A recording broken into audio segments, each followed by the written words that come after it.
Bismillahirrahmanirrahim. Assalamualaikum warahmatullahi wabarakatuh. Ya, kita lanjutkan pertemuan mata kuliah komunikasi pemasaran. Langsung masuk ke modul 4 untuk modul 2 dan 3 mengenai teori komunikasi pemasaran akan saya berikan pada hari Ahad ya, pada saat TTM. Nah, di sini dijelaskan mengenai aspek dasar kunci analisa komunikasi pemasaran yang disebut dengan key factor analysis ya. Key factor analysis apa saja itu ya? Yaitu acuan yang dipakai gitu ya, acuan yang dipakai untuk mengembangkan komunikasi pemasaran. Terdiri atas apa saja di sini? Yaitu di sini terdiri mengenai ada strategi pemasaran, kemudian ada proses informasi pembeli, ya, kemudian ada proses keputusan pembeli, ya.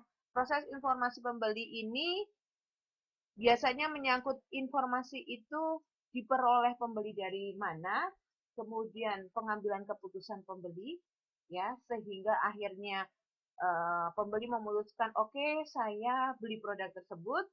Kemudian stakeholder di sini bisa pemilik perusahaan, bisa masyarakat, bisa media, bisa investor, ya.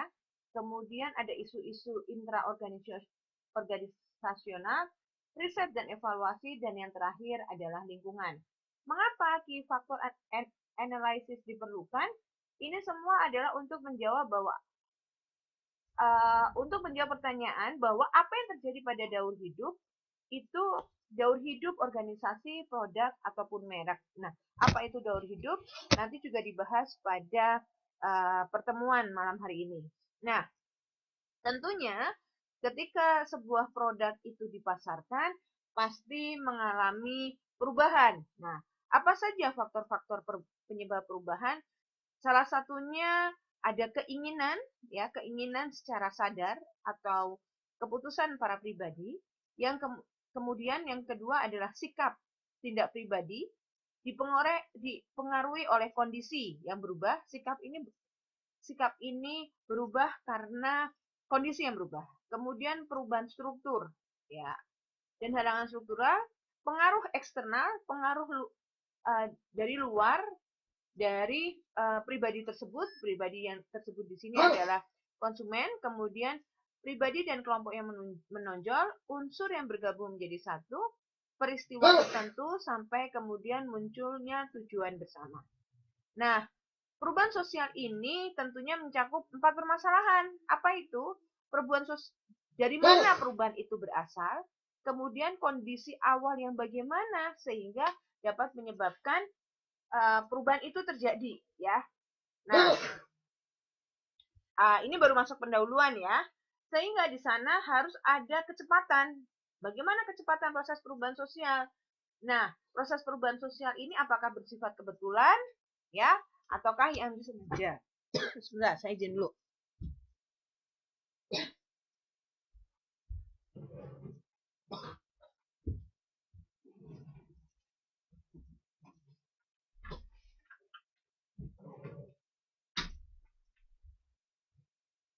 Oke, saya lanjutkan. Kita masuk pada strategi pemasaran dalam komunikasi pemasaran, ya. Strategi ini memang sangat penting, apalagi dalam strategi komunikasi. Kenapa? Ya, kenapa hal ini penting? Karena kita bisa menjelaskan bagaimana peran komunikasi dalam konteks strategi dan rencana pemasaran. Jadi dalam pembuatan rencana pemasaran dan rencana pemasaran sebuah produk itu pasti akan ada peran komunikasi. Kemudian mencegah duplikasi dan kebingungan gitu. Ya. Ketiga adalah menjadi landasan strategi komunikasi. Dalam arti komunikasi ini memberikan dasar, ya, tujuan hingga evaluasi. Yang keempat adalah memberikan arahan, ya, arahan bagi semua pihak, semua personel yang berhubungan dengan pengembangan dan penerapan strategi komunikasi. Yang kelima adalah menjadi fokus perhatian untuk khalayak sasaran. Khalayak sasaran ini siapa? Adalah konsumen yang dituju, konsumen yang menjadi sasaran dari sebuah perusahaan, ya. Nah, melalui strategi komunikasi ini maka dapat diketahui duplikasi mengenai pendekatan ke pasar, ya, seperti itu. Nah, selanjutnya ketika kita bicara strategi pemasaran, di sini diterangkan mengenai apa itu pengertian strategi. Nah, strategi di sini adalah rencana tindakan yang menggambarkan alokasi sumber daya untuk mencapai tujuan organisasi. Dalam arti adalah untuk mencapai tujuan yang diharapkan oleh perusahaan, ya, dalam memasarkan sebuah produk. Sehingga ada 5 definisi strategi. Yang pertama adalah rencana, yang kedua itu cara, pola, posisi, dan perspektif, ya. Masing-masing penjelasan bisa dibaca, ya. Kemudian, sedangkan Philip Kotler sendiri mengatakan bahwa kunci yang mendasari perencanaan strategis komunikasi pemasaran adalah strategi itu sendiri, ya. Strategi penerapannya adalah taktik, ya. Sehingga strategi ini pada dasarnya untuk menetapkan arah, ya. Kalau Peter Doyle mengatakan bahwa strategi ini adalah memilih segmen target pasar, ya, pelanggan yang mau dituju, ya, seperti itu. Yang kedua adalah strategi ini memilih keuntungan, ya, yang berbeda dari pesaing, ya. Sehingga strategi pemasaran menurut Jean itu fokus terhadap pemilihan produk. Fokus terhadap pemilihan produk yang baik untuk pertumbuhan pasar yang baik pada saat yang tepat. Sehingga strategi pemasaran yang baik itu ada beberapa karakteristik. Antara lain adalah definisi pasar yang jelas. Ya, definisi pasar jelas. Kemudian ada keterhubungan yang baik antara kekuatan perusahaan dan kekuatan kebutuhan pasar. Jadi, perusahaan yang kuat dalam hal ini adalah budgetnya besar, dia ada hubungan dengan memenuhi kebutuhan pasar. Ada tampilan yang superior. Tampilan superior itu maksudnya adalah tampilan yang kualitasnya baik, ya. Relatif bisa bersaing dengan pesaing, seperti itu. Nah, kemudian kalau Kotler menyimpulkan bahwa strategi pemasaran biasanya memuat satu adalah pasar sasaran, ya. Sasaran yang dituju itu siapa? Kemudian posisi produk itu, ya, yang dipikirkan oleh konsumen. Kemudian lini produk, ya. Kemudian ada harga, ya. Ada outlet distribusi, ada tenaga penjualan, ada pelayanan, ada iklan, ada promosi penjualan, dan ada penelitian dan pengembangan serta riset pemasaran. Jadi, menurut Kotler, ketika kita menyusun strategi pemasaran, maka manajer produk harus berbicara, harus duduk bareng, ya, dengan staf pembelian, ya. Dalam hal ini adalah staf pembelian, ya, artinya staf pemasaran, staf komunikasi dan produksi. Harus manajer produk itu harus duduk bersama. Ini staf produksi, ini kenapa produk ini diproduksi? Kemudian kita bicara dengan pembelian, ini gimana nih? Ketika ini diproduksi, ini orang mau membeli atas dasar apa, gitu, ya, seperti itu. Nah, kemudian dalam strategi pemasaran secara penting, secara pokok, ya, itu ada 3 kekuatan, ya. Pertama adalah konsumen. Kenapa? Karena keputusan pembelian ada di tangan konsumen. Mau produk sebagus apapun, kalau konsumen tidak mau beli, ya percuma saja produk itu diproduksi, gitu. Kemudian adanya persaingan kekuatannya, gitu. Karena konsumen itu kemudian melihat adanya banyak produk, pilihan produk, sehingga dia akan lebih selektif dalam memilih produk, ya. Kemudian yang ketiga adalah perusahaan. Perusahaan di sini adalah produsen atau perusahaan yang memproduksi sebuah produk. Nah, tentunya strategi pemasaran itu juga mencakup pertama adalah adanya produk, itu pasti. Kalau nggak ada produk, terus apa yang mau dipasarkan, ada konsumen, ada keuntungan kompetitif, ada ruang lingkup, ada tujuan ya, kemudian ada sumber daya. Dalam hal ini ketika kita kemudian mau memasarkan, kita punya sumber daya untuk melakukan promosi. Dan ketepatan waktu produksinya sekarang, ya otomatis kemudian harus dikenakan kepada kepada konsumen segera. Tidak boleh ditunda-tunda karena khawatir produknya ini sudah usang, mendekati masa expired atau sudah tidak lagi menjadi tren. Nah, apalagi kalau produk itu diciptakan untuk memenuhi tren dari konsumen, ya. Nah, dari sini maka masing-masing rencana pemasaran biasanya terdiri dari 4 unsur utama bauran pemasaran. Masing-masing unsur memiliki kapasitas untuk dikomunikasikan keunggulannya itu apa, ya. Sehingga dalam strategi komunikasi pemasaran menentukan pesan atau urutan pesan. Urutan pesan yang disampaikan akan menyesuaikan dengan target halayak, ya, melalui optimalisasi bauran komunikasi. Bauran komunikasi itu apa yang kemarin saya jadikan tugas, ya. Oke. Nah, kita bicara segmentasi, ya. Kemarin sudah saya jelaskan sedikit, ya, pembuka pengantar. Apa itu STP? Mulai dari segmentasi, targeting, positioning. Nah, malam ini saya akan menjelaskan STP ini secara mendalam. Ya, nggak apa-apa Mbak Nana, ya.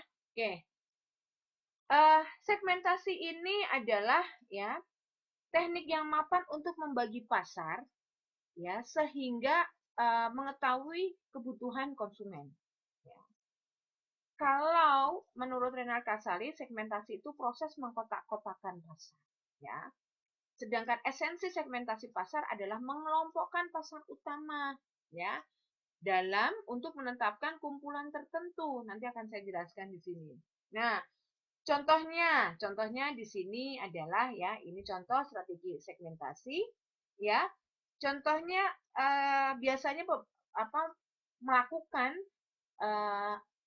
segmentasi tidak hanya berdasarkan harga, bisa saja berdasarkan kemasan, daya tarik, promosi item, cara distribusi dan pelayanan. Contoh yang dicontohkan di sini adalah pertanyaan, kenapa Anda menggunakan pasta gigi, gitu ya.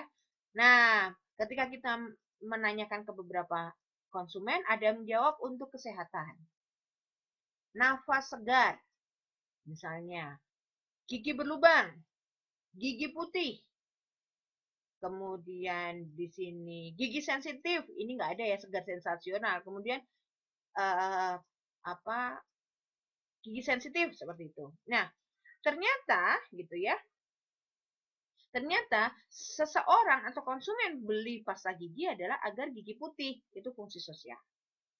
Mencegah kerusakan, itu fungsi pencegahan. Menyegarkan, itu sensor. Kemudian membeli pasta gigi karena berharga standar, itu independen. Sehingga kemudian apa saja nih yang bisa memenuhi dari yang tadi menginginkan kesehatan gigi? Oh, berarti di situ Pepsodent. Nafas segar, oh berarti Close Up. Gitu kan? Gigi putih, banyak nih sekarang. Misalnya ada Pepsodent, ada Ciptaden, ada Formula, ya. Tidak berlubang, Pepsodent dan sensitif. Gigi sensitif, gigi sensitif, Sensodyne dan Pepsodent seperti itu. Nah, itu adalah segmentasi. Jadi pasar yang besar, ya, pasar yang besar, kemudian kita kotakkan. Ya, seperti itu. Oke. Nah, dasar segmentasi ini adalah memungkinkan komunikator pemasaran menyampaikan pesan lebih tepat. Ya. Karena usaha segmentasi pemasaran ini, segmentasi pasar, membutuhkan anggota segmen yang memiliki karakteristik tertentu. Gitu. Sehingga langkah pertama dalam menyusun segmentasi adalah memilih dasar yang tepat untuk membagi pasar. Sehingga ada 9 kategori utama karakteristik konsumen. Ada kategori geografis, demografis, psikologis, psikografis, sosial budaya, pemakaian, ada situasi pemakaian, manfaat, dan gabungan. Kalau nggak salah di sini tidak semuanya ya dijelaskan. Nah, contoh demografi biasanya membantu menemukan pasar ya berdasarkan apa?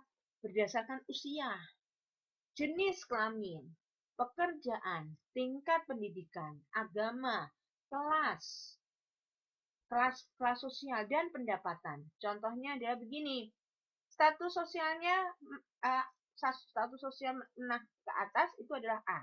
Siapa saja di sana? Di sini dijelaskan ada manajer, ada profesional. Kelas menengah, ya ada manajer tapi manajer menengah. Menengah ke bawah ada C1, C2, ada supervisor, ada manajer tapi masih junior, ada kelas pekerja terampil, ada kelas pekerja, ada kelas paling bawah yaitu E, gitu ya, pekerja kasar. Biasa. Nah, di sini jenis biasanya ditentukan misalnya segmen dari produk ini adalah misalnya usianya 12 sampai 20 gitu. Jenis kelaminnya laki-laki. Pekerjaan tadi misalnya kalau dia di sini misalnya ternyata pekerjaannya adalah mahasiswa atau pelajar gitu kan. Kemudian tingkat pendidikan adalah pelajar. Pekerjaan berarti tidak mohon maaf, pekerjaan tadi artinya dia tidak bekerja. Tingkat pendidikannya adalah pelajar gitu ya. Agamanya apa? Kemudian kita lihat kelas sosial ya. Nah, bukan berarti pelajar itu kelas sosialnya adalah kelas sosial bawah. Bisa jadi kelas sosial pelajar tadi ada kelas sosial atas. Nah, kalau usia 10 ya, usia anak-anak sebelum usia 18 tahun biasanya dilihat adalah orang tua. Kemudian pendapatannya berapa? Kelas paling bawah itu pendapatannya adalah kurang dari 500.000 sebulan ya, sampai kemudian naik ke atas ya. Biasanya kalau kelas menengah ke atas itu pendapatannya adalah lebih dari 10 juta ya. Ya. Kita masuk kepada geodemografik. Apa itu? Segmentasi berdasarkan geodemografik adalah orang yang hidup dekat satu sama lain mempunyai keuangan ya, selera pilihan, gaya hidup, dan kebiasaan yang sama. Sama-sama suka naik gunung, sama-sama suka ke kafe. Itu adalah geodemografi. Ya, karena merupakan gabungan demografis dan geografis. Nah, ini sangat signifikan untuk aktivitas direct mail, yaitu pemasaran melalui surat, ya, e-letter, email, e-post seperti itu. Nah, bagaimana psikoanalitik? Psikoanalitik ini biasanya analisis mengenai aktivitas, ketertarikan konsumen dan pendapat konsumen. Contohnya, aktivitasnya bekerja, pasti perhatiannya pada keluarga. Pendapat dirinya sendiri. Demografiknya usia. Kalau aktivitasnya hobi, ada di rumah. Pendapatnya adalah isu-isu sosial. Demografiknya adalah pendidikan ya. Ada penjelasannya di sana, mungkin bisa dibaca sendiri ya. Oke. Nah, kemudian di sini adalah ada beberapa wanita gitu ya. Ada beberapa wanita membuat kelompok tersebut berumur antara 15 hingga 44 tahun ya. Kita bisa dilihat nih, kira-kira kita masuk yang mana nih aktivitasnya gitu ya. Apakah aktivitas yang bekerja, apakah aktivitasnya hobi, ataukah aktivitasnya sebagai kejadian sosial, ataukah aktivitasnya adalah komunitas gitu ya, komunitas gitu. Apakah belanja gitu ya. Misalnya kalau saya lihat di sini, saya masuk di dalam aspek gaya hidup adalah aktivitas saya adalah komunitas gitu. Kenapa? Karena kebetulan saya mengampu komunitas yang cukup besar gitu ya. Saya mengampu komunitas yang cukup besar di Indonesia ya, di mana anggotanya ada 5.000 dan bahkan lebih ya, hampir, karena ada 20 grup kalau satu grupnya grup WA 256 sekitar 250 dikalikan 20 aja udah berapa tuh ya, udah sekitar puluhan ribu. Itu hampir sama seperti kita bekerja gitu ya, memantau itu. Wah, ternyata perhatian saya pada makanan, benar atau tidak? Wah, ada benarnya juga gitu kan. Terus kemudian pendapatnya mengenai apa? Pendapatnya mengenai produk gitu. Ini dengar ya? Ya? Halo? Dengar ya Mbak Nana? Oke. Ya, saya lanjutkan. Ya, oke. Nah, kemudian tadi pemilihan tadi itu ternyata membuat pengelompokan gitu. Pertama adalah self aware. Ya, dia hanya menyadari dirinya. Itu biasanya orang yang sangat memperhatikan fashion, penampilan. Dia akan risih kalau penampilannya nggak menarik. Ya, kemudian dia sangat memperhatikan pengalaman kayak gitu. Kemudian fashion directed, artinya sadar akan dirinya namun tidak tertarik. Dia sadar tapi tidak tertarik pada olahraga, ya, pada pengalaman gitu. Green goddess itu perhatian terhadap olahraga dan pengalaman. Jadi dia sangat suka, bahkan sangat hobi terhadap olahraga, sehingga tidak tertarik dengan penampilan. Udah, yang penting aku sehat, penampilanku mau acak-acakan, nggak ada masalah. Atau misalnya bukan acak-acakan ya, tapi tidak fashionable, tidak enak dilihat, dia nggak peduli gitu. Ada kelompok unconcern, netral nih terhadap tiga tadi, mulai yang dari memperhatikan fashion, sadar akan dirinya, itu dia netral. Kemudian ada conscience stricken, sangat sibuk dengan tanggung jawab keluarga. Jadi dia walaupun bekerja capek, dia tetap concern nih, apa yang tanggung jawab dia terhadap keluarga. Misalnya dia kalau pulang, si perempuan ini selalu memberikan oleh-oleh. Nah, itu bagian dari concern stricken. Sehingga dia biasanya memperhatikan isu-isu yang nyata. Misalnya karena dia memperhatikan keluarga, ketika ada penculikan anak, gitu kan, dia sangat aware di sana, dia sangat menyadari itu gitu. Atau dondis, berbeda dalam hal fashion. Jadi dia misalnya fashionnya hari ini misalnya pakai baju kotak-kotak gitu ya, dia nggak suka, dia nggak mau. Ya kalau bisa saya nggak pakai baju kotak-kotak, saya pakai baju bundar-bundar, bulat-bulat gitu ya, dot-dot gitu. Nah itu dia ingin berbeda gitu ya dalam hal trend fashion. Nah kemudian di sini adalah kita akan mengklasifikasikan konsumen berdasarkan nilai gaya hidup. Ya kenapa? Karena berdasarkan teori Maslow maka ada tiga motivasi. Primer, sustenance, inner gitu ya, dari dalam maupun dari luar. Sehingga ada 7 segmen ya di sini. Ya, ada membedakan sikap, ada 7. Pertama adalah self explorer ya. Ini sangat memperhatikan diri sendiri. Orangnya bebas ya. Karena apa? Karena dia sudah cukup mapan. Atau eksperimentalis ya. Kelompok yang suka mencoba sesuatu yang baru ya. Sesuatu yang baru, dia suka tantangan nih gitu. Kemudian conspicuous consumers, yaitu kelompok yang senang menonjolkan dirinya. Dia ambisius gitu. Dia suka kalau sekarang ini mungkin orang yang dikit-dikit mengupdate status mengenai keberhasilan dirinya gitu. Ini bisa masuk nih di dalam hal ini dan ternyata ada 18%. Lalu siapakah yang paling tinggi nih ya? Dari beberapa segmen kayak berdasarkan tadi perbedaan sikap.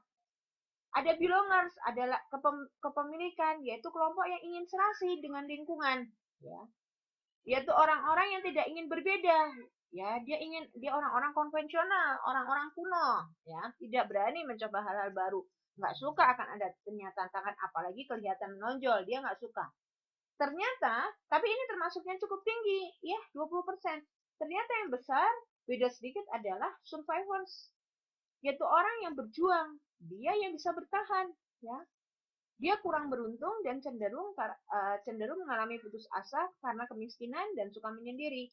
Ada social resistors, yaitu kelompok yang memiliki kesadaran tinggi terhadap masalah sosial, itu juga ada. Ada aimless, yaitu orang yang tidak beruntung, ya, seperti itu. Nah, kemudian di sini ada behavioristic, ya.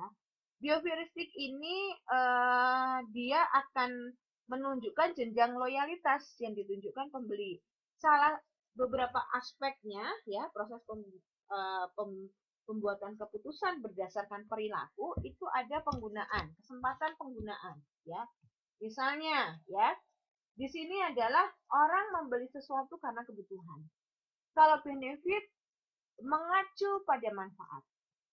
Loyalty. Loyalty ini dia membeli sesuatu kadang-kala bukan karena butuh atau karena produk itu ada manfaatnya, tapi karena loyalitas. Ya. Ada hardcore yang memang selalu membeli produk itu. Ya. Kalau nggak ada, dia mendingan nggak beli. Itu hardcore. Kalau softcore, agak setia. Ya, konsumen yang setia pada 2 atau 3 merek. Jadi misalnya, ya udah sampo saya paling head and shoulders, Dove gitu ya. Kemudian apalagi nih, misalnya Rejoice. Nah, ini adalah termasuk golongan softcore loyals. Bagaimana shifting loyals? Dia berpindah-pindah gitu. Bahkan hampir tiap beli dia berpindah karena ingin mencoba. Finally switcher adalah golongan yang selalu berpindah. Ya, ini hampir sama. Kalau ini selalu berpindah, kalau ini bergeser. Bergesernya begini, misalnya masih bergesernya itu masih di dalam level satu produk. Jadi misalnya kalau produk itu untuk golongan menengah, ya dia masih sama. Misalnya tadi dia beli Dove, ya dia nggak langsung anjlok belinya Emeron, enggak. Tapi habis Dove dia belinya Rejoice. Habis Dove dia belinya apa namanya Head and Shoulder. Nah, itu yang namanya shifting loyals ya. Nah, kemudian ada buyer readiness stage, tahapan kesiapan membeli. Nah, tahapan kesiapan membeli ini biasanya berkaitan dengan proses adopsi individu karena produk baru. Ada beberapa orang yang resisten kalau ada produk baru, ya. Seperti itu. Selanjutnya kita masuk kepada targeting. Nah, targeting di sini adalah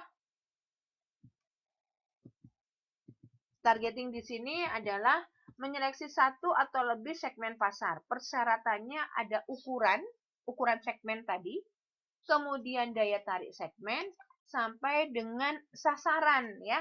Sasaran atau sumber daya yang dimiliki perusahaan. Nah, pertimbangannya ya, segmen itu harus bisa diukur, kemudian segmennya bersifat substansial ya, memiliki kekuatan ya sehingga menghasilkan keuntungan, segmennya dapat diakses dan seluruh segmen memungkinkan untuk digarap ya. Agar target itu efektif, maka yang harus dipertimbangkan apa saja segmen pasar itu harus dapat diidentifikasi. Segmen pasar harus mencukupi ukuran, harus stabil dan bertumbuh, sehingga segmen pasar harus dapat dimasuki dari media dan biaya. Nah, bagaimana implementasinya? Implementasinya adalah yang pertama adalah ada strategi pemasaran terpusat, ya, semua harus dari kantor pusat. Ada strategi pemasaran terdiferensiasi atau strategi kontra segmentasi. Apa saja itu? Ya, apa saja itu adalah kalau strategi ini strategi yang pemasaran yang terdiferensiasi, ya. Ketika kita produk itu menentukan target nih ke beberapa segmen kayak tadi, ya Pepsodent kita ketahui Pepsodent itu kesehatan iya, gigi sensitif iya, kemudian nafas segar iya, berarti kan dia ini semua segmen dia penuhi, ya. Ini namanya dia melakukan diferensiasi. Sehingga Pepsodent mengendaki dia mau milih tidak berlubang, nggak usah ke produk lain. Oh, Pepsodent ada. Nafas segar nggak usah ke close up, Pepsodent punya. Sensitif nggak usah ke Sensodyne, Pepsodent punya. Nah, ini adalah pemasaran yang terdiferensiasi. Nah, ini cocok kalau kuat keuangannya. Kita ketahui bersama kan, kalau Unilever itu memang sudah kuat, baik dalam kategori produk maupun kekuatan bersaing dengan perusahaan lainnya. Sedangkan pemasaran terpusat sangat cocok untuk perusahaan yang masih kecil, ya. Semuanya terpusat atau baru, ya. Dia tidak diberikan ke wilayah gitu. Sehingga kebijakannya pun biasanya adalah juga terpusat. Bagaimana strategi kontrasegmentasi ya? Manakala segmen dibuat kurang efektif, misalnya ketika beberapa segmen ini berkurang ya karena waktu, ya, maka tindakan yang dilakukan perusahaan biasanya menggabungkan segmen yang terpisah ke dalam segmen tunggal yang lebih besar. Misalnya nih, ternyata Unilever itu seiring waktu berkurang nih. Tadi pasar yang sudah dibagi-bagi, kemudian dijadiin satu, yaitu konsumen yang sadar akan kesehatan gigi. Nah, itu adalah strategi kontra segmentasi. Oke. Nah, bagaimana dengan positioning? Ya, karena setelah segmentasi, targeting, kemudian positioning.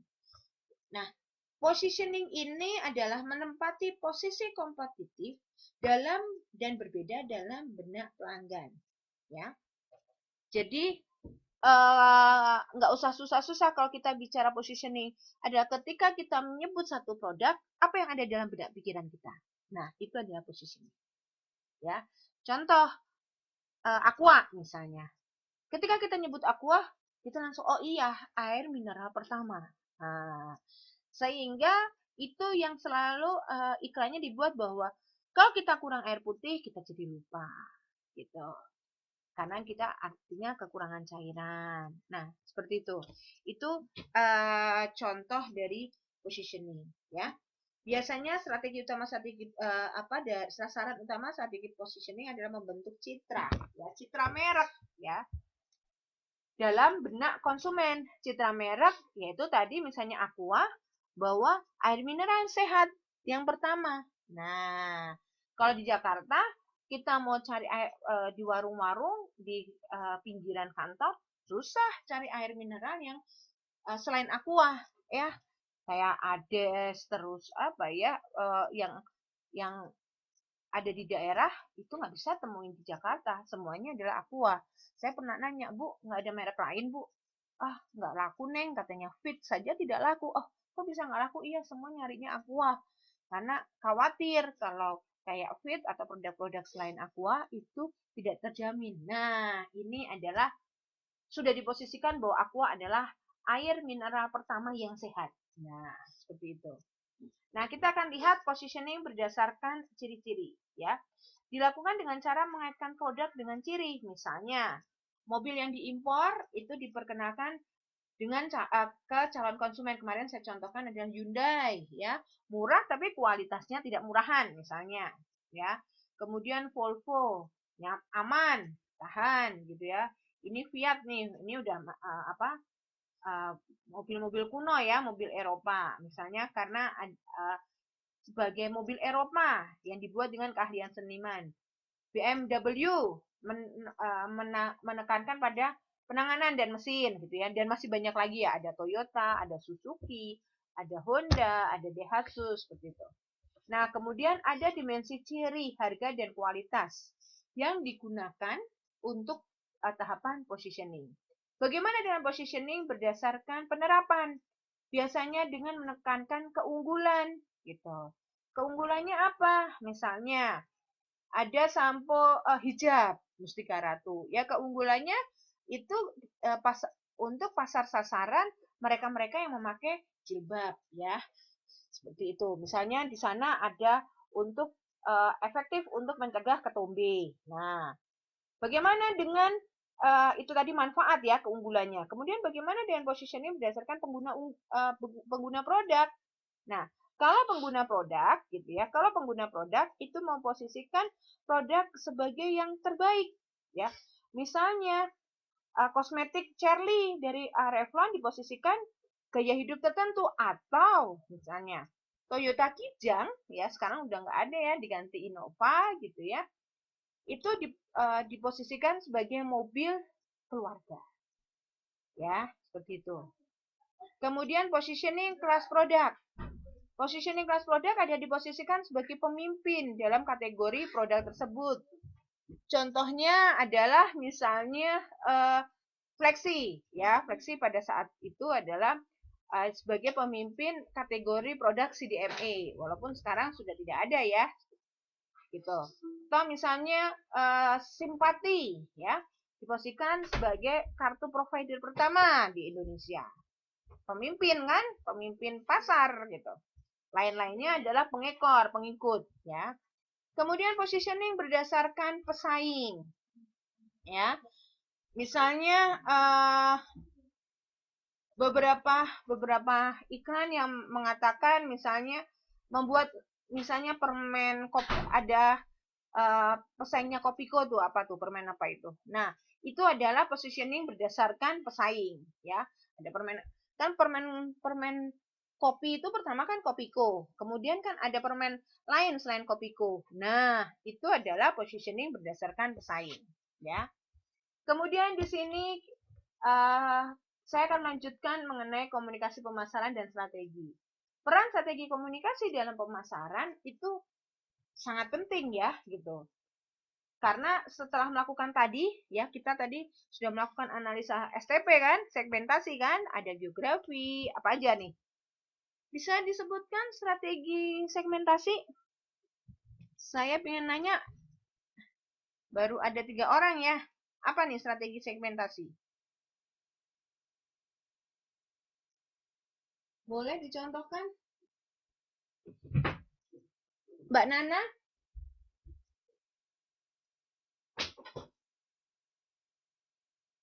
Mbak Nur Wahidah? Apa strategi segmentasi? Dengar? Mbak Nana? Mbak Nur Wahidah?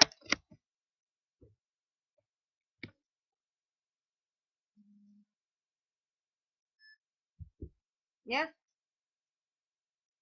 Halo?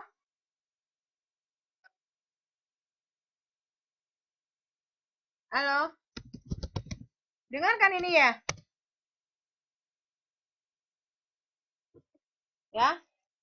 Strategi tadi, segmentasi tadi contohnya adalah geografi, geodemografi, psikologis, ya. Kemudian manfaat itu adalah segmentasi, jenis-jenis segmentasi. Kemudian ada targeting, ya. Targeting itu adalah lebih kecil ya, lebih sempit daripada sasaran, ya, daripada segmentasi, ya. Targeting itu contohnya apa? Targeting, ya. Targeting ini biasanya bisa terukur, substansial dan bisa diakses, ya. Biasanya ketika merencanakan targeting harus ada ukuran pertumbuhan segmen, daya tarik segmen dan sasaran atau sumber daya dari perusahaan, ya. Kalau positioning apa saja? Positioning tadi ada 4 ya. 5. Positioning apa saja positioning? Bisa disebutkan Mbak Nana?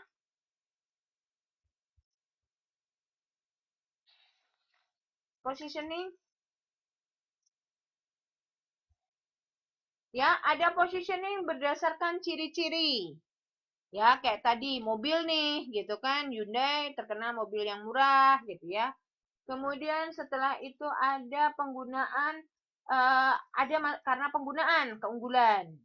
Ada pengguna produk, ya, karena berdasarkan yang terbaik menurut konsumen. Ada kelas produk. Kelas produk ini biasanya pemimpin, tadi kayak misalnya contohnya simpati. Kalau di sini contohkan energen. Energen adalah minuman praktis pertama untuk sarapan. Atau karena pesaing, ya, karena berdasarkan pesaing. Oke. Saya akan lanjutkan bahwasanya alternatif dasar strategi segmentasi yang pertama adalah memutuskan untuk tidak masuk ke pasar, ya. Atau yang kedua adalah perusahaan tidak mensegmentasi pasar karena menjadi pemasar massal. Kenapa? Karena pasar yang dihadapi sangat kecil, sehingga pasarnya terbatas. Kalau pemasarannya massal itu bisa merugikan atau tidak menguntungkan di sini penjelasannya. Atau karena pertimbangannya penjualannya hanya untuk pengguna berat gitu ya. Atau merek tersebut dominan di pasar, tetapi dominan di pasar tapi segmennya tuh kecil sehingga keuntungannya tidak mencukupi gitu ya. Dan yang ketiga adalah perusahaan hanya memasarkan pada satu segmen saja, ya. Boleh, tetapi keuntungannya menjadi lambat seperti itu. Nah, Saya akan jelaskan selanjutnya mengenai bauran pemasaran. Kemarin saya beberapa kali sudah jelaskan bahwasanya yang pertama adalah ya, kita akan melihat bauran pemasaran itu yang pertama adalah produk. Ya, produk itu di sini macam-macam dilihatnya, mulai dari aneka ragam, ada kualitas, desain, bentuk, kasih merek atau nama, kemasannya seperti apa, ukuran, pelayanan, ada garansi atau jaminan, ada pengembalian, kemudian ada harga. Ada daftar harga ya. Kemarin berdasarkan beberapa jenis harga, ada potongan atau mungkin kalau kredit ya, cicilan, jangka waktunya pembayarannya seperti apa.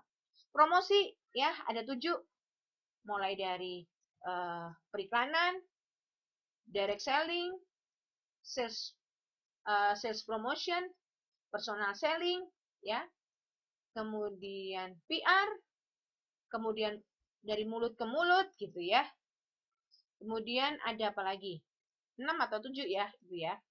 Nah, tempat itu ada saluran, ada sortir tempat, apakah misalnya semuanya adalah di supermarket atau perlu memilih minimarket, lokasi apakah cukup harus dekat dengan konsumen, persediaannya seperti apa ya. Ketika kita harus menempatkan suatu produk di satu tempat, apakah semuanya harus sama? Sedangkan misalnya tempat A konsumennya lebih rame daripada tempat B. Ternyata tempat A lebih cepat habisnya daripada tempat B. Nah, harus minta kiriman tambahan. Nah, ini harus bisa menyediakan, memberikan ramalan akan penyediaan barang. Mengangkutnya seperti apa? Itu bagian dari yang harus dipikirkan mengenai tempat. Tempat ini adalah place ya dalam bauran pemasaran ya.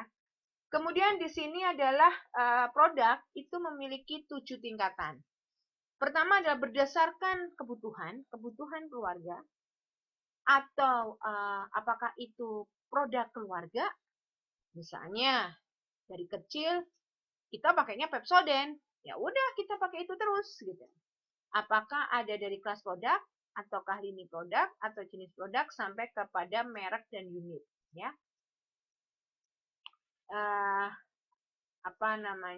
Mohon maaf, yang contoh dari keluarga produk itu adalah ya misalnya efektivitas yang memadai.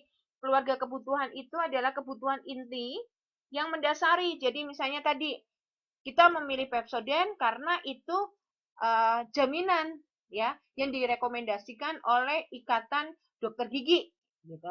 Nah, dia akan memakai itu. Nah, ini masuk dalam keluarga kebutuhan. Keluarga produk itu karena produk itu bisa memenuhi kebutuhan inti dari konsumen. Di sini contohkan ada tabungan dan penghasilan ya. Atau misalnya sekarang asuransi. Kelas produk, sekelompok produk dalam keluarga produk yang diakui punya fungsi ya. Sampai kepada lini produk ya berkaitan erat melaksanakan fungsi yang serupa. Ya, fungsinya sama. Misalnya untuk kesehatan gigi. Nah, itu lini produk. Jenis produk adalah kelompok produk dalam satu lini produk yang sama-sama memiliki satu dari berbagai kemungkinan bentuk produk. Ya, selanjutnya dibahas merek. Nah, merek ini adalah nama dari sebuah produk, ya. Nah, sedangkan unit produk, misalnya namanya kalau di sini adalah asuransi Jiwasraya. Unit produknya adalah asuransi pendidikan. Nah, Jiwasraya asuransi pendidikan atau asuransi jiwa berjangka. Nah, itu adalah unit produk. Nah, bagaimana dengan dua aspek yang berkaitan dengan sasaran utama pemasaran? Yang pertama adalah kontak produk. Kontak produk ini harus ada karena ketika konsumen itu mencari di lokasi toko, dia bisa membawanya, bisa mempelajari, ya, seperti itu. Atau misalnya kontak produk ini dapat dilakukan melalui berbagai cara. Mengenalkan melalui pelajaran di sekolah. Dulu saya masih ingat tuh, ketika tabungan masuk ke sekolah, itu datengin satu-satu ya ke sekolah, dia menjelaskan mengenalkan mengenai produk pendidikan. Kemudian menerima contoh gratis, misalnya ketika kita berada di toko atau supermarket, kita dapat contoh gratis, ya. Contoh gratis buah produk. Nah, itu yang namanya kontak produk. Bagaimana dengan loyalitas merek? Loyalitas merek ini keinginan melakukan pembelian berulang, ya. Sehingga dalam beberapa kasus loyalitas merek ini merupakan hasil dari aktivitas pikiran, kognisi itu pikiran. Sehingga konsumen bisa mengambil keputusan, ya. Biasanya yang pertama adalah ada loyalitas, ada merek, ada terbagi. Artinya ada konsumen yang udah deh memilih bisa kemana aja, ya. Atau merek pengalihannya sesaat, ya, sesaat, cuman sebentar. Aku mau milih apa nih? Nah, apakah kemudian ada merek pengalihan, tapi ini tidak jelas, dia hanya terlintas saja karena sempat melihat iklan tersebut, gitu ya. Atau di sini balik lagi ke loyalitas merek terbagi, ada yang paling bawah, atau orang yang mengabaikan, dia nggak mikir merek gitu. Yang penting saya bisa gosok gigi, misalnya, itu ada yang seperti itu, ya. Nah, kita akan jelaskan loyalitas merek terbagi biasanya adalah yang dimaksudkan di sini adalah kondisi ideal. Jadi benar-benar hanya mau membeli satu merek saja. Kalau kita mau beli Pepsodent, ya Pepsodent saja. Kalau merek itu nggak ada, ya tadi kayak misalnya ketika di Jakarta orang hanya jualan Aqua, ada Aquanya nggak ada, mendingan dia nggak beli. Ya. Atau loyalitas merek berpindah sesekali. Kadang-kadang berpindah untuk berbagai macam alasan. Misalnya, aduh nggak cukup kalau beli Head and Shoulder, cukupnya Emeron, gitu ya. Alasannya seperti itu. Atau loyalitas merek berpindah merupakan sasaran bersaing, gitu ya.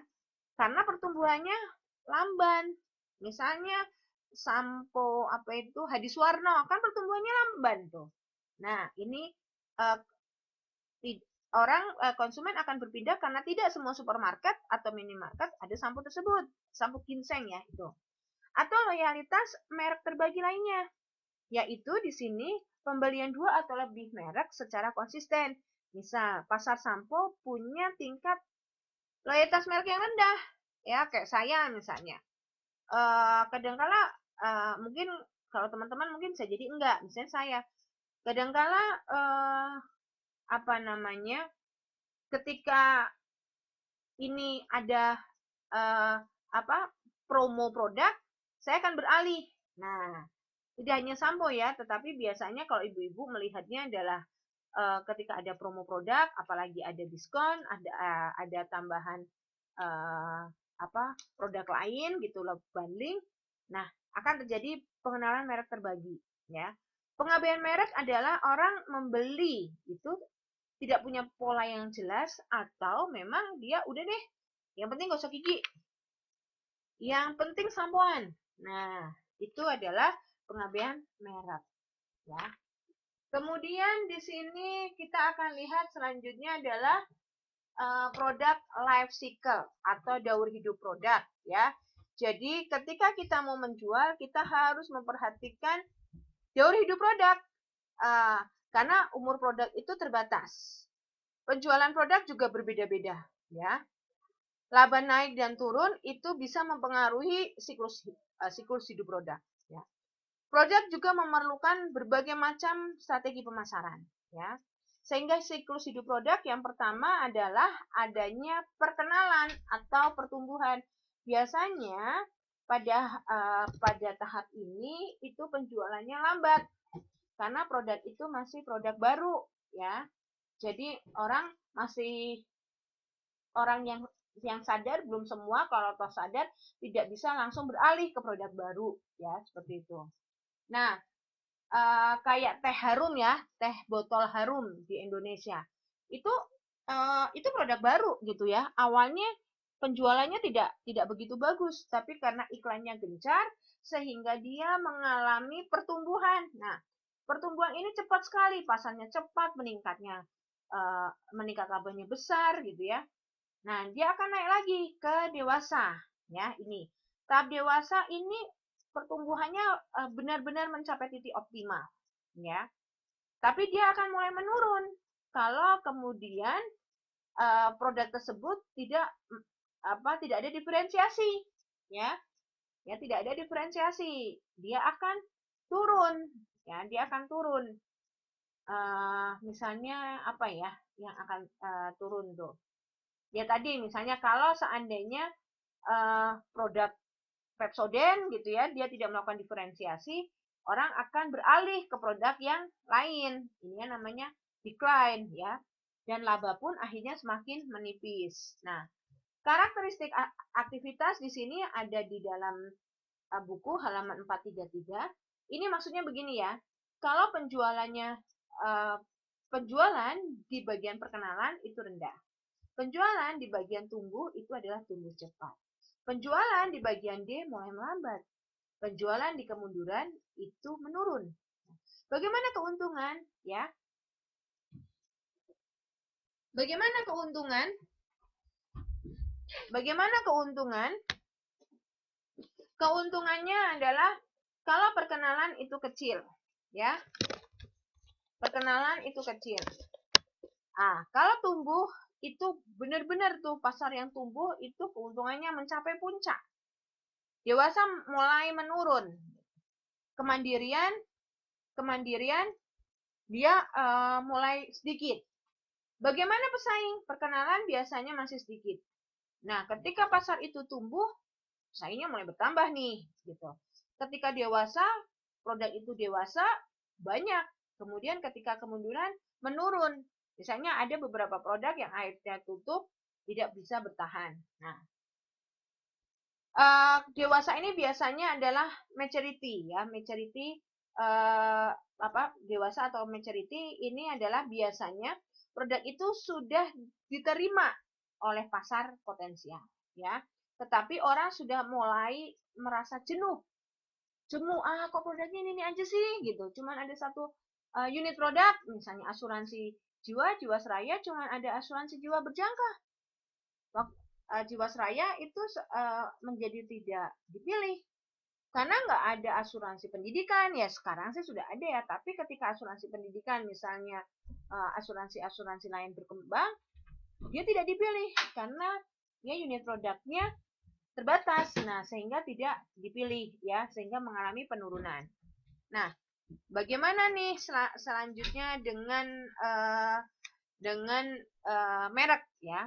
Kalau untuk menumbuhkan kesadaran konsumen dengan periklanan dan PR ya. Kalau untuk kesadaran salurannya adalah melalui promosi penjualan gitu ya. Kemudian penjualan pribadi dan public relations ya.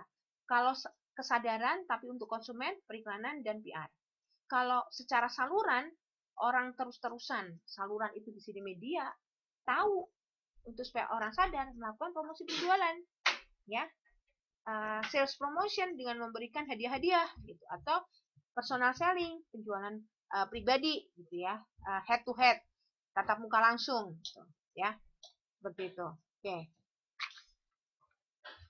Lalu selanjutnya adalah branding atau merek itu adalah nama, istilah, simbol sampai kepada desain dari produk tersebut ya.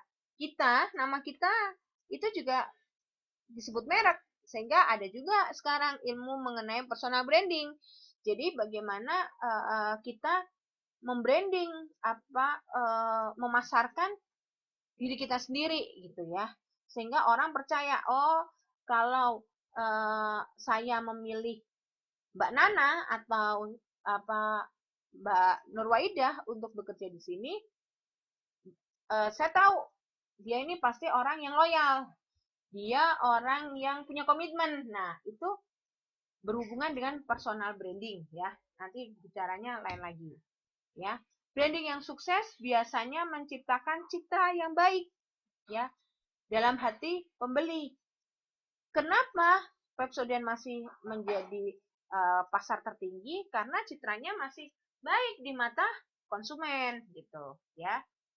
Kemudian memberi merek itu adalah membantu mengurangi waktu konsumen kalau memutuskan untuk membeli. Menghindari resiko, ya, menghindari resiko kalau konsumen itu salah dalam memilih, gitu ya. ketika banyak sekali saingan, dia pernah dengar, aduh ini tuh kayaknya lagi ada promo nih gitu.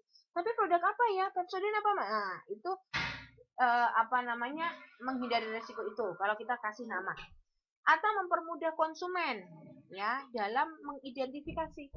Kemarin tuh aku dengar ada produk yang bisa bikin anak sehat tanpa harus minum banyak susu gitu, atau misalnya tanpa harus minum banyak vitamin. Nah, itu orang menjadi, oh iya, ini namanya. Nah, itu mempermudah konsumen untuk mengidentifikasi produk. Meyakinkan konsumen akan kualitas produk. Kita lihat jenis-jenis produknya. Oh, ternyata dari macam-macam itu yang bervariasi itu masih produknya Pepsodent. Nah, orang menjadi percaya karena kualitas. Sedangkan bagi produsen sendiri, merek itu dapat mengendalikan pasar atau menambah ukuran prestis. Jadi, menambah ukuran prestis, misalnya kita memakai jam tangan atau memakai produk tertentu, kita menjadi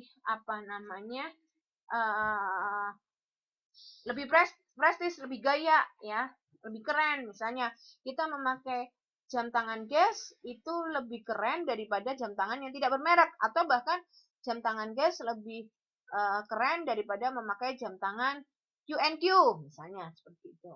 Nah, itu adalah fungsi dari merek ya.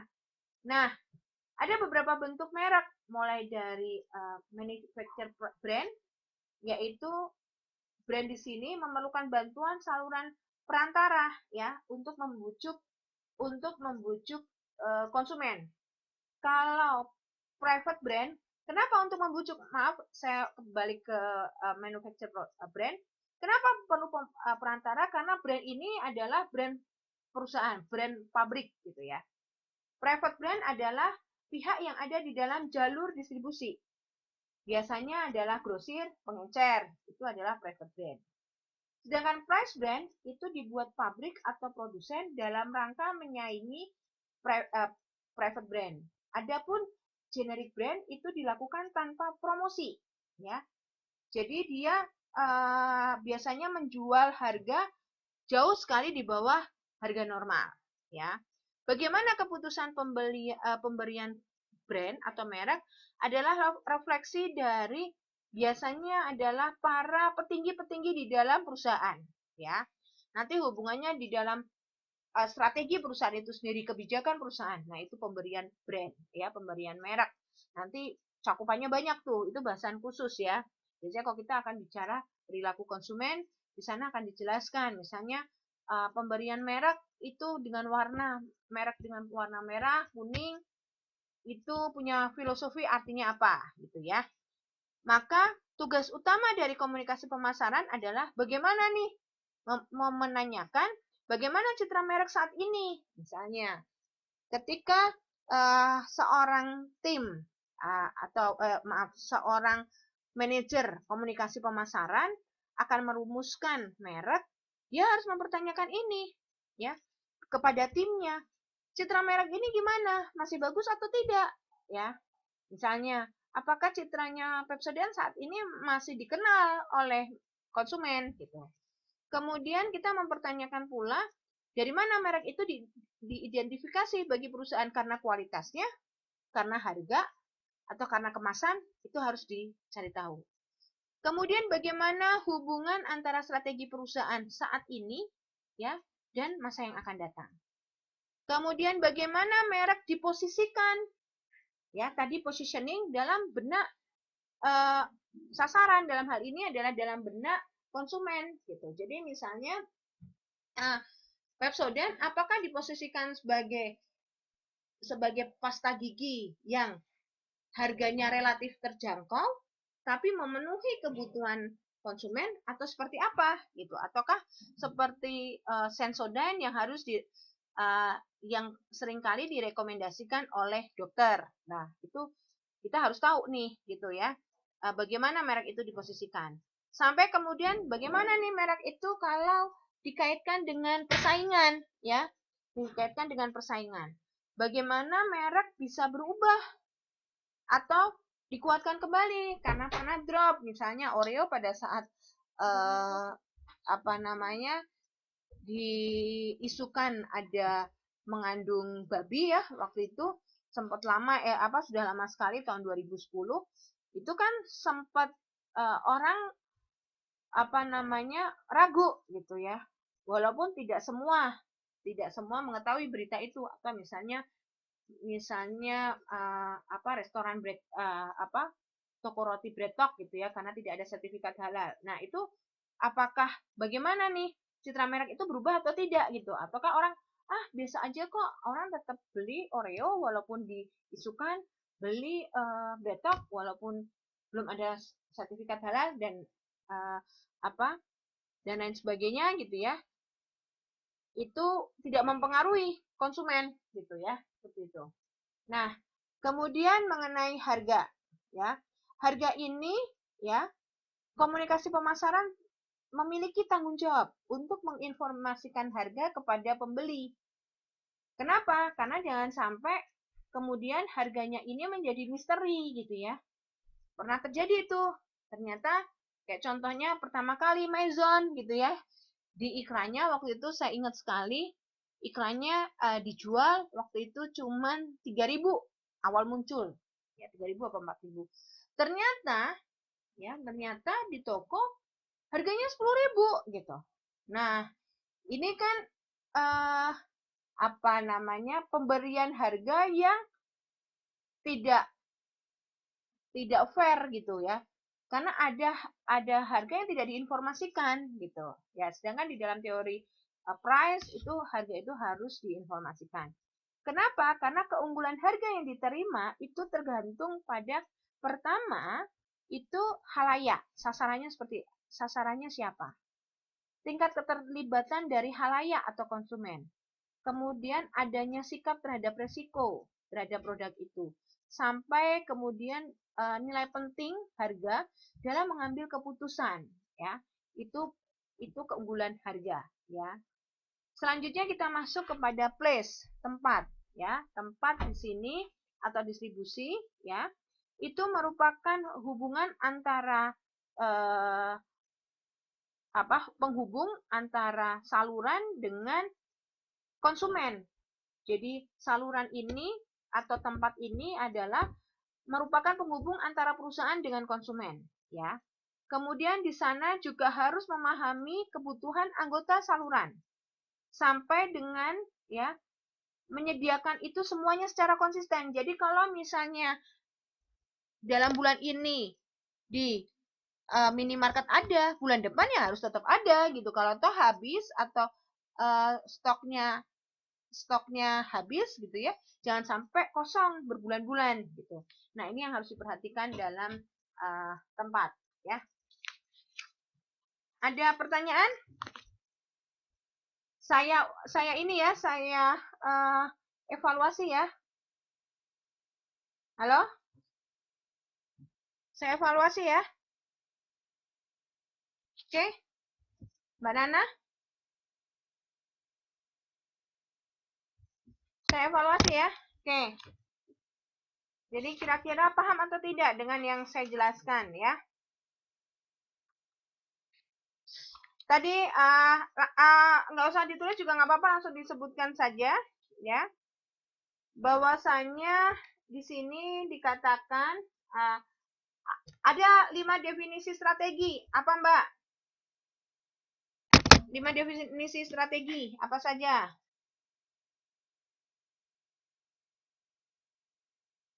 Ayo.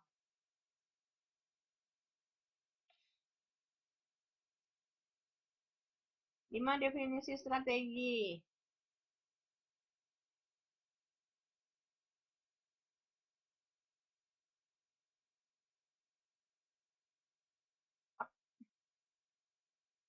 Mbak Nurwaida atau Mbak Nana?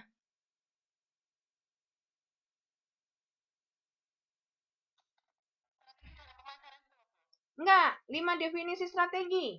Di awal-awal, sebelum kita menjelaskan strategi pemasaran. Halaman 49. 4.9, maaf, 4.9.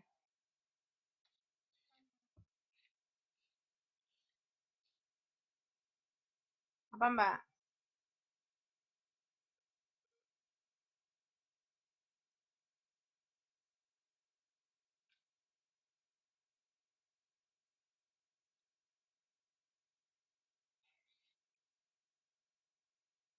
Ya,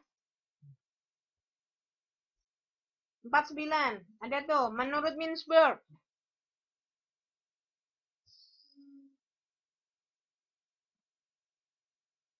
5 definisi strategi.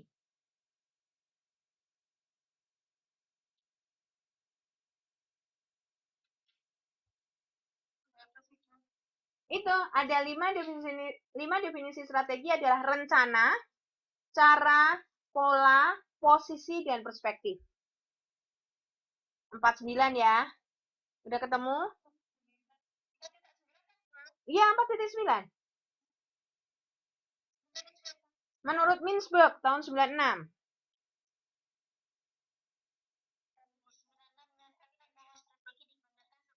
Nah, iya.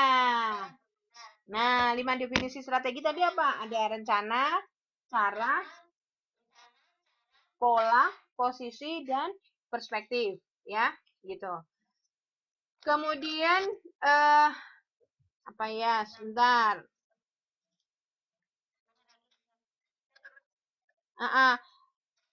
Dalam strategi pemasaran, dalam kaitannya dengan lingkungan, secara esensi dia memiliki 3 kekuatan pokok. Apa saja? Strategi pemasaran dikaitkannya dengan lingkungan ada 3 kekuatan pokok. Secara prinsip memiliki 3 kekuatan pokok. Apa saja? Halaman 14. Apa aja? Ya, oke. Okay. Oke, ya, ya, benar-benar. Oke, ya.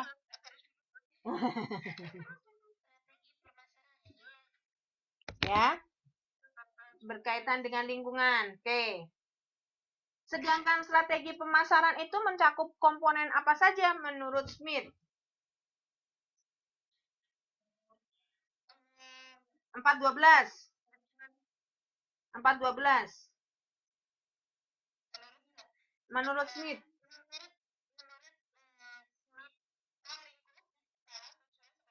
Ya. Oke, ya. Oke.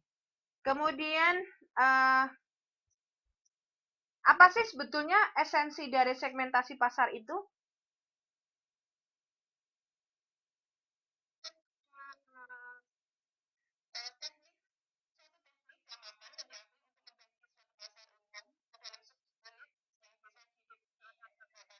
Bukan.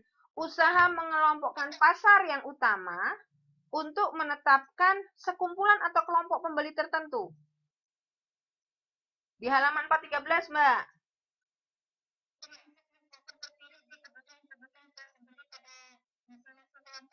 Bukan, ini. Jadi esensi segmentasi pasar adalah usaha dalam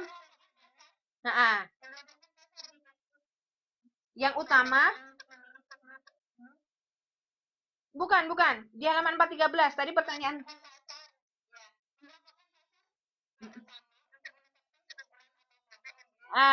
Ya, itu esensi segmentasi pasar ya. Jadi kalau ada pertanyaan apa itu esensi segmentasi pasar, itu jawabannya itu. Oke? Oke. Nah, kemudian selanjutnya adalah kita bicara ada 9 kategori utama karakteristik konsumen. Apa saja? Dalam segmentasi.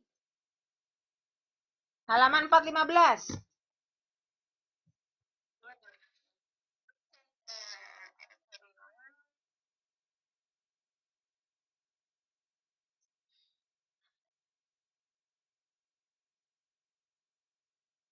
Ayo.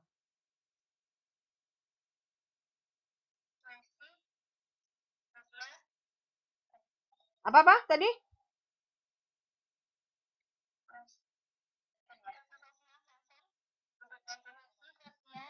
Bukan, bukan. 9 kategori utama karakteristik konsumen dalam melakukan segmentasi.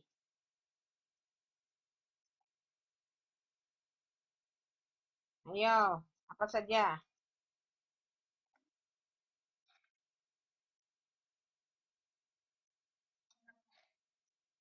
Paling bawah, Mbak, paling bawah.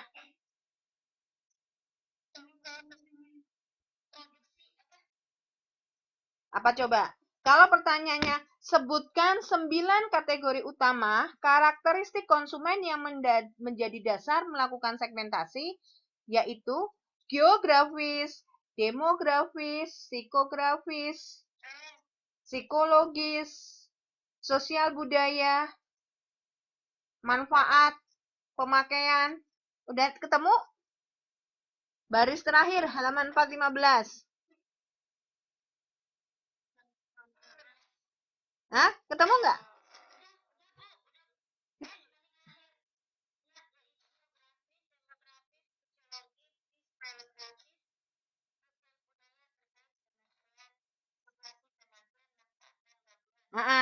Mbak Nana udah ketemu, Mbak Nana?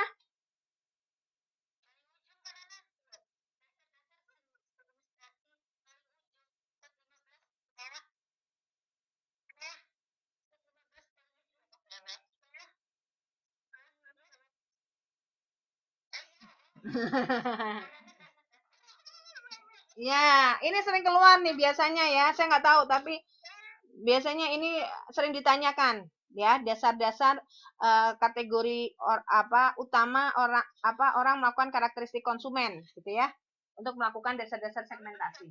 Oke. Prinsip demografi itu apa aja ya? Ya.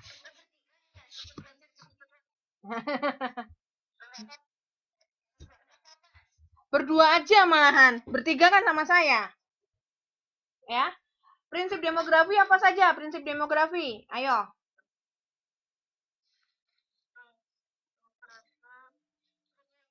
Halaman 416.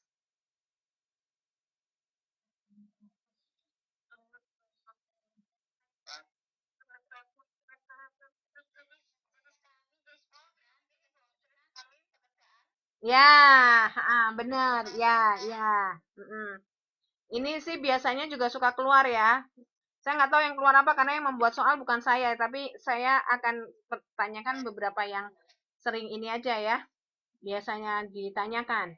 Oke, kalau geografik apa saja? Geografik variabelnya apa saja dipakai untuk geografik?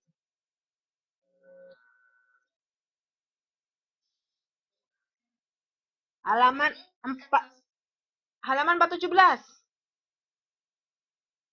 Geografik 417.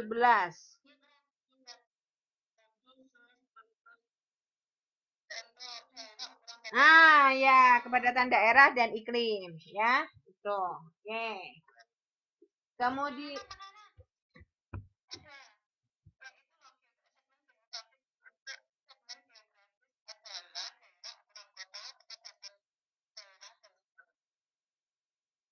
sudah, sudah ketemu?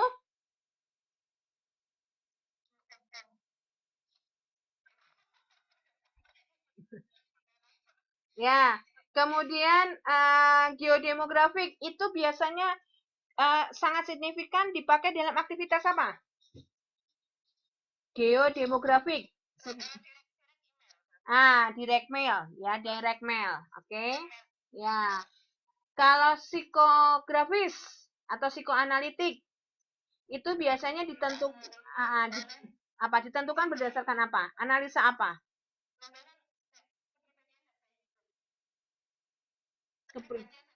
Ya, oke, ya. Atau bisa juga biasanya ditentukan karena aktivitas, ketertarikan dan pendapat konsumen, ya. Seperti itu. Oke.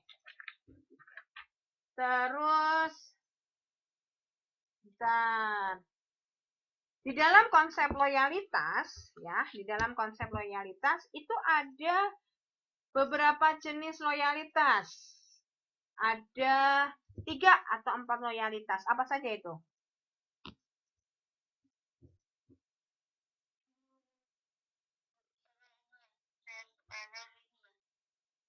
421. 421.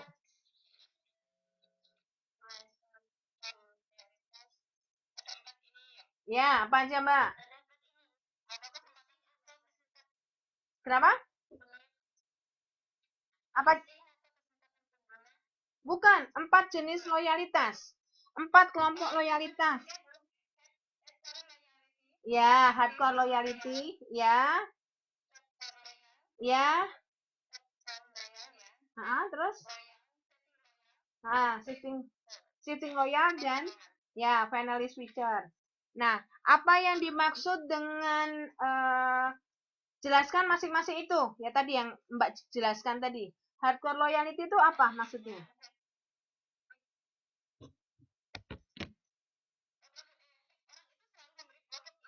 Ya. Dia fanatik, ya. Enggak, fanatik. Jadi kalau misalnya dia mau beli pasta gigi, nggak ada Pepsodent, dia nggak mau beli, dia nggak jadi beli, ya. Oke. Kalau softcore loyals,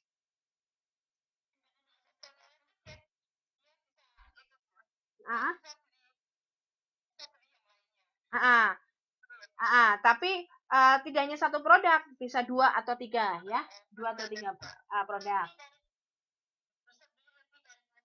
Ya, kalau shifting loyal.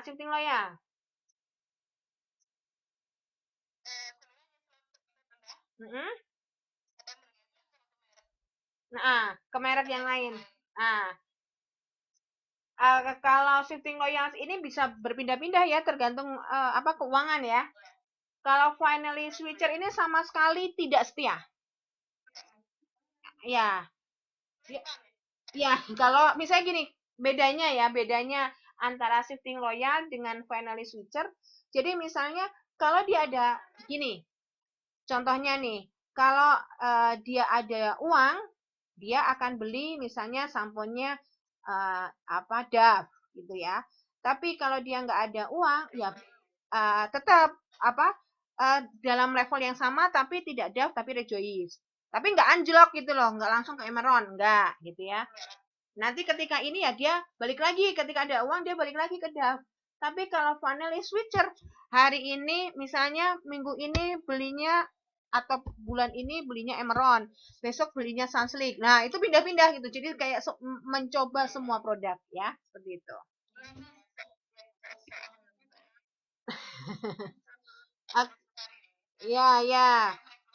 Ya. Bagaimana implementasi strategi segmentasi? Implementasi strategi segmentasi itu dapat dilakukan dengan apa saja? Implementasi strategi segmentasi. Oke. Oke. Maksudnya apa tuh strategi pemasaran terpusat?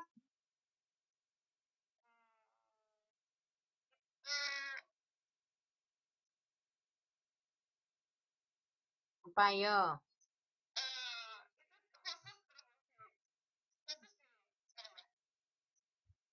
Terpusat.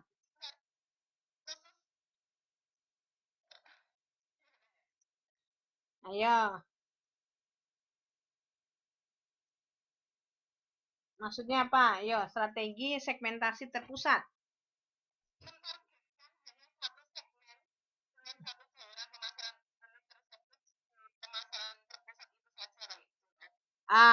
Di sini kalau dijelaskan di sini adalah strategi ini digunakan untuk perusahaan yang masih kecil atau baru, ya. Karena di sini ya kalau dijelaskan di sini bahwa perusahaan itu dapat hidup terus ya dengan mendapatkan keuntungan besar. Kalau di sini jelaskan saja bahwa pemasaran terpusat itu sangat cocok untuk perusahaan yang masih kecil atau baru. Pemasaran terdiferensiasi adalah pemasaran yang perusahaannya memiliki kekuatan dalam keuangan. Gitu.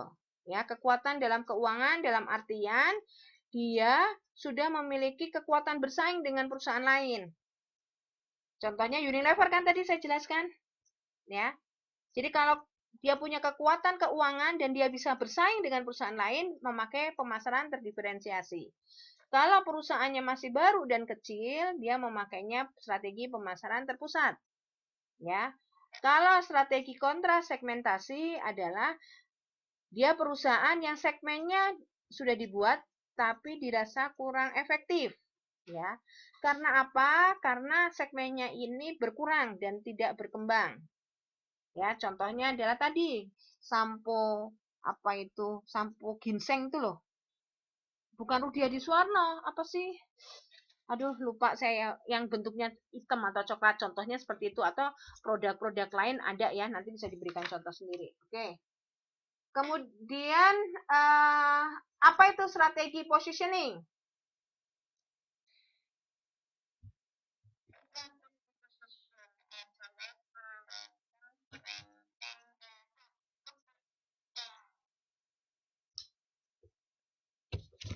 Sorry, pertanyaannya saya ganti. Strategi positioning ini dilakukan dengan pendekatan apa saja?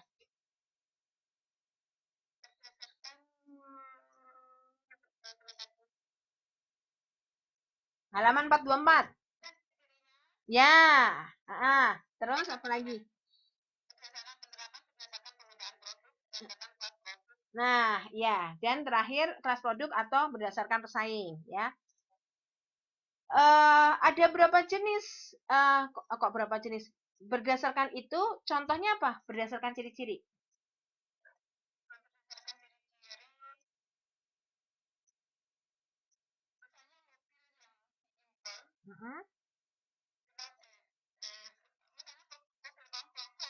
Hmm. Ya, gitu ya. Aman ya, Volvo. Terus apa lagi kalau berdasarkan pengguna atau penerapan?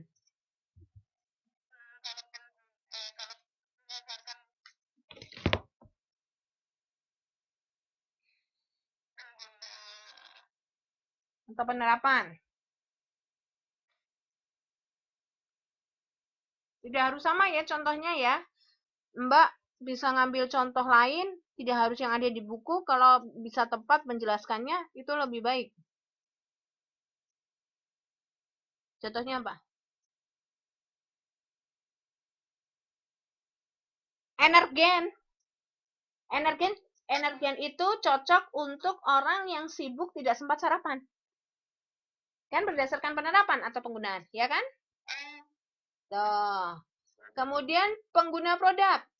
Ini biasanya berkaitan dengan gaya hidup. Contohnya apa?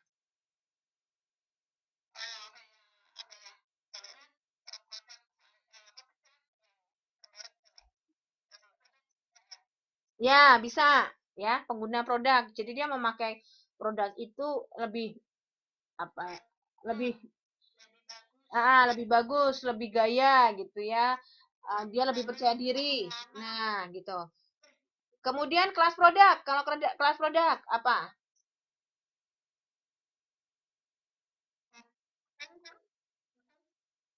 Kelas produk apa?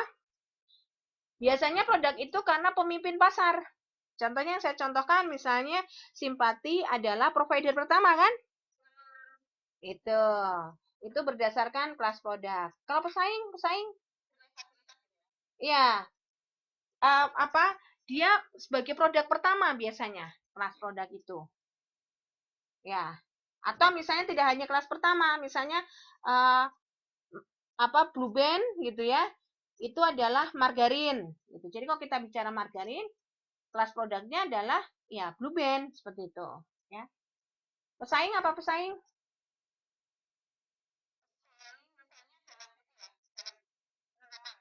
Nah, misalnya uh, di sini dia dikatakan bahwa tujuan utamanya adalah meyakinkan konsumen bahwa mereknya lebih baik dari merek lain. Contohnya Yamaha gitu ya, dia mengatakan bahwa dia terdepan, yang lain kalah gitu. Nah, itu kan Yamaha mengatakan itu kan, positioning berdasarkan pesaing, ya. Paham ya? Oke. Ya. Nah, sekarang bauran pemasaran, item-item dari bauran pemasaran apa saja nih?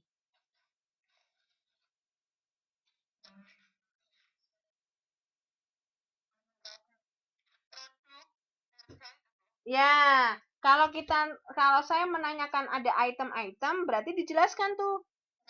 Ada produk tuh ada kualitas, ada desain, ada aneka ragam seperti itu. Ya. Nah, merek gitu, ada pelayanan, ya jaminan, ya. Kemudian 5 tingkat produk berdasarkan nilai pelanggan. Ada apa aja? Eh,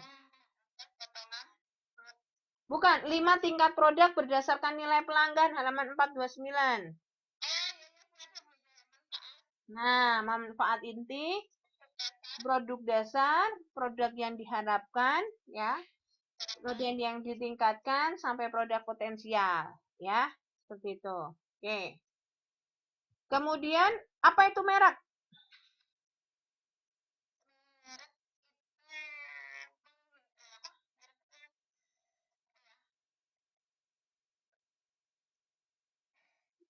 Merek itu nama asosiasi, ya, asosiasi nama apalagi? Merek, ya. Atau di sini adalah segala sesuatu yang diasosiasikan dengan produk yang mengidentifikasi sumber, ya. Contohnya misalnya apa nih? Misalnya mobil, ya, mobil keluarga, unit produknya kalau dari Toyota misalnya Agya. Nah, itu adalah berkaitan dengan merek, ya. Oke. Kalau kontak produk, apa maksudnya kontak produk? Kontak produk maksudnya apa?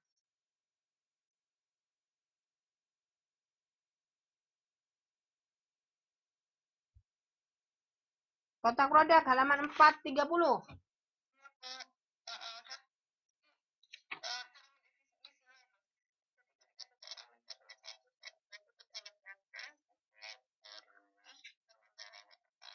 Iya. Hmm.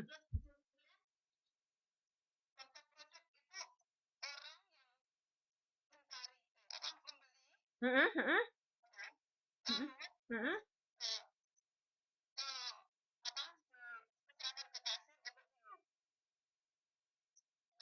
Ya, benar, itu udah hampir benar ya. Jadi pembeli nih gitu kan mencari apa? Lebih tepatnya adalah mencari tempat produk itu ditempatkan. Jadi misalnya kan kita kalau pergi ke supermarket itu kan kita mencari produk kan? Terus kemudian dipelajari kan ingredients-nya gitu kan, kemudian masa berlakunya, ya enggak? Baru kemudian dibawa ke kasir kan?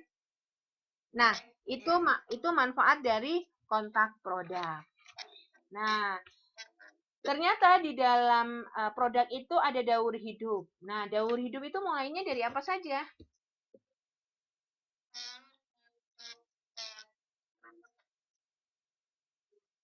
Halaman 433.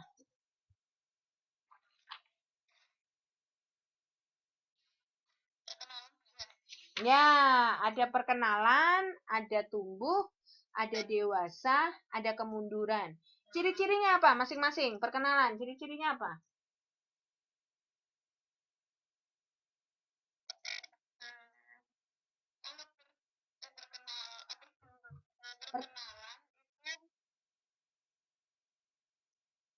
Apa? Ya, bisa. Atau pertumbuhan penjualan yang melambat karena produk itu masih baru dikenalkan ke pasar. Ya, sehingga labanya sangat sedikit, bahkan tidak ada. Kalau pertumbuhan,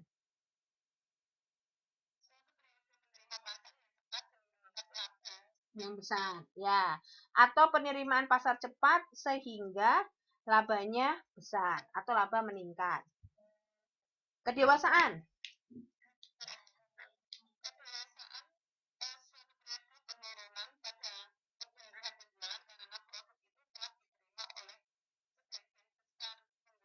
Potensial. Atau pertumbuhan penjualan yang mulai menurun, ya, karena produk sudah diterima pasar, gitu. Ya, itu namanya apa namanya kedewasaan ya. Kalau penurunan,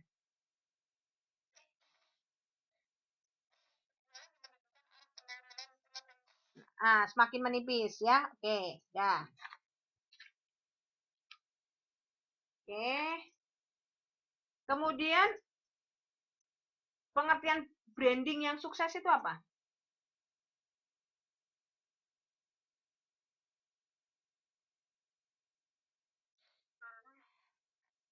Halaman 436.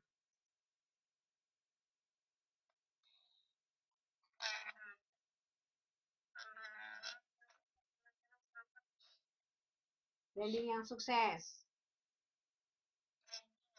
436. Menurut Asael, apa itu?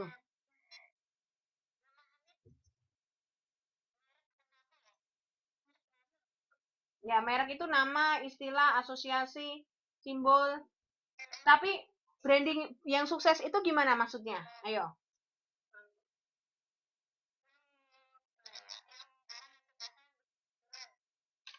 Terakhir, menurut Asael, halaman 436.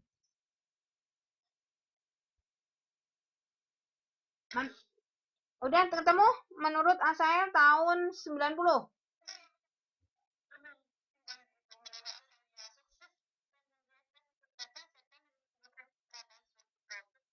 Dalam hati pembeli.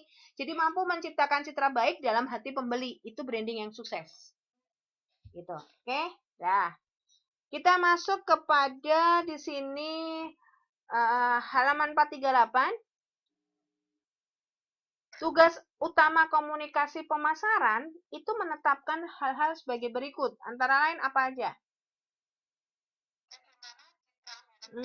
Ya. Citra mereknya seperti apa? Oke. Identifikasi merek. Ya, bagi perusahaan. Nah, bagaimana bentuk hubungan antara strategi perusahaan saat ini dan strategi yang akan datang? Kemudian, bagaimana merek diposisikan dalam pikiran pembeli? Bagaimana merek berkaitan dengan persaingan? Bagaimana citra merek yang berubah bisa dikuatkan kembali? Ya, seperti itu. Oke. Sudah ya, saya rasa cukup ya, Mbak. Oke.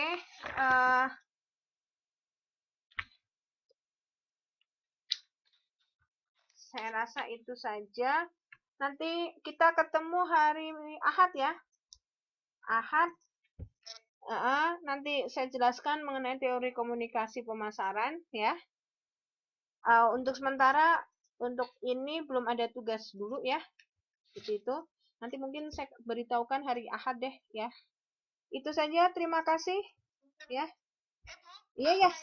Kenapa? Sudah masuk. Mbak Nana kan? Yang ya. Saya baru buka sedikit sih, baru ini belum saya cek satu-satu gitu. Nanti saya kasih tahu. Ah, ah, Mbak Nurwaida udah dikirim. Mbak Nurwaida kirim ke email ya?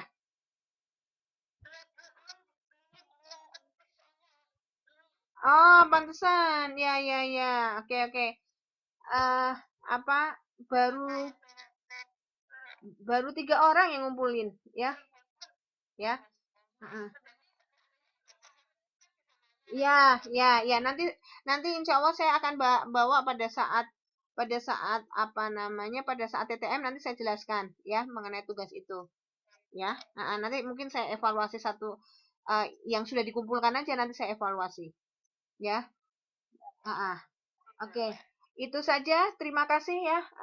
Mohon maaf Apabila ada kekurangan dan kesalahan, Assalamualaikum warahmatullahi wabarakatuh.